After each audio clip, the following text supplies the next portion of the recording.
Steve, good morning. Episode 8, Broadway block. Can you believe it? We're already at episode 8. Can't wait to start today. Talk about that great 4-1 win against the Islanders last night. Gagorgiev really showed up. Got some points in the standings now. We're at 43. Looking up at the Bruins, they're at 48, only 5 points away from them. Finally got that 1 point over the Flyers, which we've been looking for a couple weeks now. Devs aren't far behind, so that next series next week's going to be a big series for them. What do you think of the game, Steve? Well, so we mentioned in the Penn series that if we split the series, that would be a win. And if we could get 3 out of the 4 with these top dog teams, that would be really great. It looks like we're rolling right on pace for that. Before the show, we were talking about who maybe gets the start in this next game. You're right. Georgiev played a phenomenal game, and he's 7-2 lifetime against the Islanders. So it does beg the question, do you ride the guy? You can't really call him a hot hand because he hasn't played in 3 weeks, but do you ride the guy that just got you the win over them, or do you stick back to Shesterkin for the foreseeable future? So interesting to see what happens there. Yep. As you mentioned 3 weeks ago, he came off the last game he played was March 19th against the Capitals, a 2-1 loss. So it's been a while for Gagorgiev out there. So I definitely think it was a big game for him. He came up with a lot of clutch saves when we needed him. There was times we were down 2-1 that it could have been a 2-2 game, but he came up big. We also had the hockey gods in our favor. Pelech had a shot at the blue line that Brock Nelson deflected in. It was later ruled a high sticking no goal. I think that definitely affected the game. I had the lead at that point. About a minute later, Andy Green scored from the blue line, so wasn't saying much. But Gagorgiev shutout game. Kids line came up big. Goal scorers for the Rangers last night. Lafreniere was the first goal. Blackwell that continues his streak with the second goal. Keandre Miller from a pass from Trouba on the third goal. And you got to love Mika getting his points up on an empty netter. And that's how it went. 4-1 for us. Fox's streak's over. He didn't register an assist last night. So definitely some good points. 5 of the last 9 games with points. So that's a big stat for the kids line. Chytil is definitely grinding down there. That first goal was just a good hockey goal of just keeping the pressure on Varlamov and really getting that in. Like I said, Chytil working hard on the boards, got it into the front of center, and Laugh just put it in. That's what we need. We need every line showing up if we're gonna catch the Bruins. And can't wait for tomorrow night. I think, like we said, do we start Gagorgiev? Does Igor get the start? Do you even mention Kincaid in there? There's a lot of talking points there. What do you think, Steve? So the Lafreniere goal, I mean, everyone's going to see the highlight goals from Kakko and Lafreniere and Chytil. I'm not too worried about that. I'm more concerned about those gritty goals, the second effort, 2, 3, 4 rebounds. And it was a slick pass from Laugh to Kakko from the boards. Good hard work after Varlamov fails to clear the puck. And a really slick pass from Kakko to Chytil. So it's nice to see them getting some chemistry. And then they just went to work. Steve Valiquette talked about it in the post game of just sort of knowing where the rebound's going to go and set yourself up to that point on the ice. And all 3 of them just swarmed the net.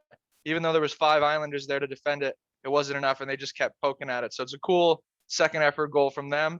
Blackwell gets his 6th goal in the last 7 games, which is great to see from, like you mentioned, the secondary third line scoring. And Panarin, low key, gets back to the multi-point games and continues to burn the Islanders.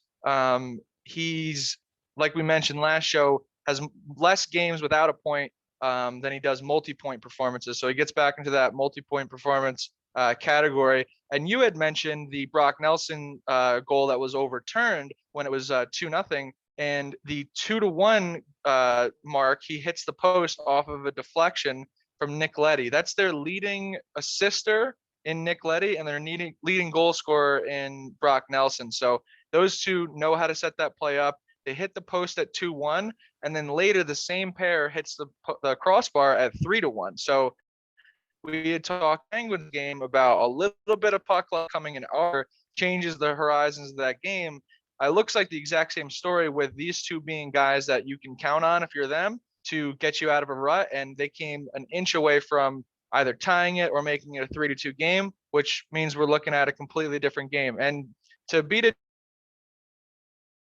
team like that, best back and forth, not to say that they didn't have their chances, but we limited them. And like you said, Gorgiev came up big. So a lot of good things to see last night. Another point that I wanted to bring up, I like the hustle from the whole team as a whole. For example, the Keandre Miller goal from the point came off a Trouba assist. I think that line for the Islanders was out for about a minute. We kept it in their zone. And, that's what you want to see. You keep it in the zone, you keep shooting, eventually something's going to happen. They're tired, they need a change.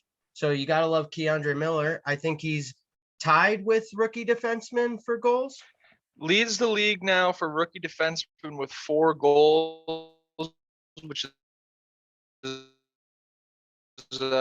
especially ice time, being that he's out there on one of the top pairings. However, he doesn't play really the penalty kill or the special teams all that much. So good to see him getting in the categories there. And you had mentioned the Trouba effect sort of rubbing off of him, of just shoot the thing when you're out there, because as you start to score some of these goals, some of these maybe deflections, it bounced, ricocheted off of an Islanders skate.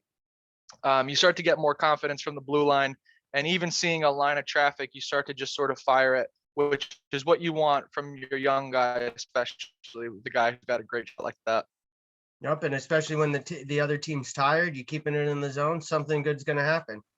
So like I said, I felt like in the second Pens game, that different Rangers teams we sometimes talk about showed up tonight.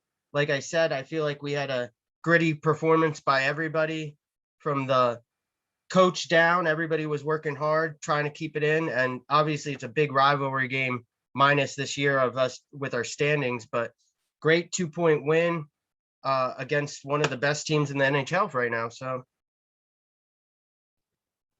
Yeah, I mean, again, we mentioned this after a good game that, let's not get our hopes up that we should expect a rebound performance by this team, being that they are so good. Their losses are very limited. So this would be more of a rarity to see on their behalf. I'd be interested to see who they go for with their starter. I know we were talking about questions as far as Gorgiev.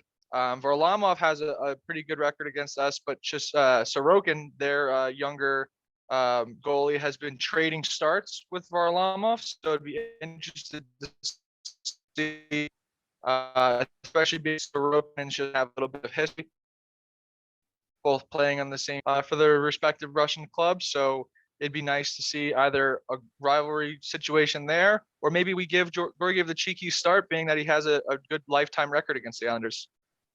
I like it. Excited for tomorrow night. Oh, or yeah.